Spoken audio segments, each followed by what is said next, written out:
My experience in Islam began as a graduate student in New York City. Up to that point in my life, for 25 years, I had been a Protestant Christian, but had not been practicing my religion for quite some time. I was more interested in spirituality and looking for anything that didn't have to do with organized religion. To me, Christianity was out of touch and not relevant to the times. It was hard for me to find anything in it that I could apply to my everyday life. While in graduate school, I had a Jewish roommate who was a student of the martial arts. While I was living with him, he was studying an art called Salat, a traditional Malaysian martial art that is based on the teachings of Islam. When my roommate would come home from his Silat classes, he would tell me all about the uniqueness of Silat and its rich spiritual dimension. As I was quite interested in learning martial arts at the time, I was intrigued by what I had heard and decided to accompany my roommate to class one Saturday morning.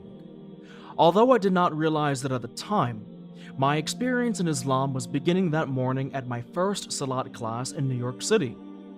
There, I met my teacher, the man who would first orient me to the religion of Islam. Although I thought I was beginning a career as a martial artist, that day actually represented my first step toward becoming Muslim.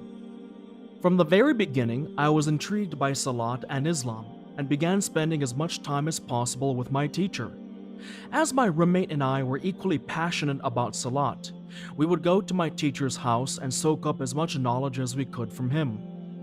In fact, upon our completing graduate school in the spring of 1998, upon his invitation, we spent the entire summer living with him and his wife. As my learning in Salat increased, so did my learning about Islam, a religion that I had hardly any knowledge of prior to my experience in Salat. What made my orientation to Islam so powerful was that as I was learning about it, I was also living it. Because I studied at the home of my teacher, being in the presence of devout Muslims allowed me to be constantly surrounded by the sounds, sights, and practices of Islam. For as Islam is an entire lifestyle, when you are in an Islamic environment, you cannot separate it out from everyday life. Unlike Christianity, which lends toward a separation between daily life and religion, Islam requires its followers to integrate worship of Allah into everything we do. Thus, in living with my teacher, I was immersed in the Islamic deen and experiencing firsthand how it can shape one's entire way of life. It was also very foreign in many ways, and the amount of discipline it requires was difficult to understand. At the time, I was liberal in many ways, and was used to shunning anything dogmatic or imposed, regardless of where it came from. As time went on, however, and my understanding of Islam grew, I began to slowly see that what seemed to be religious dogma was really a lifestyle put forth to us by our Creator. This lifestyle, I would later learn, is the straight path to true contentment, not just the sensual and superficial way of life that my society and culture promote. I realized that the question is quite simple actually. Who could possibly know better what the best way of life is for human beings than the all-wise Creator? From that first Salat class in New York City to the day I took my Shahada, July 30th, 1999, I had undergone a thorough self-examination that was comprised of two major processes. One was to question the culture of the society I was brought up in, and the second was to question the role I wanted religion to play in my everyday life. As for my culture, this one was not as difficult as most people would think. Being a social scientist by trade, much of my professional time is spent trying to address the social ills of our society. As I learned more about Islam, I came to the conclusion that many societal ills are based on unhealthy social behavior. Since Islam is a lifestyle focused totally on the most healthy, positive way of conducting our lives in every setting, then it is, and will always be, the only real answer to any society's social dilemmas.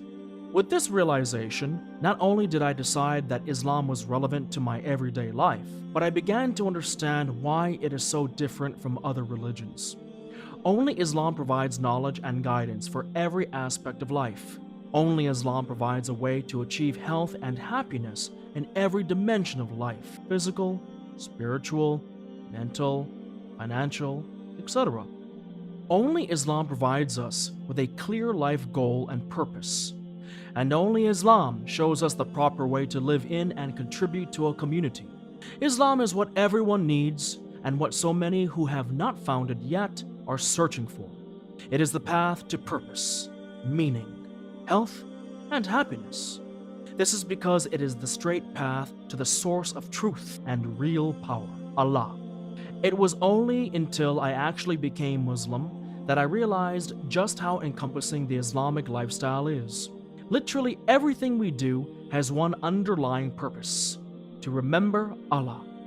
The lifestyle provides us with the way, not just the understanding, but an actual method of constantly remembering our Creator in as simple an act as greeting someone, or getting dressed in the morning, or waking up from sleep. Islam shows us that by remembering Allah, everything we do becomes focused on Him, and thus becomes an act of worship. From this, our energy, thoughts, and our actions all become redirected away from unhealthy and useless causes and focused on the source of all goodness. Thus, we are continuously tapping into His divine strength, mercy, and grace. So, by remembering Allah constantly, we become stronger and healthier in every aspect of our lives and not distracted by self-defeating thoughts and behaviors. There still remain some minor aspects of Islam that have proven to be somewhat difficult adjustments for me. Nevertheless, I thank Allah every day for the ease to which He has allowed me to make the necessary changes in my life so that I can continue to live in America and still be a good Muslim.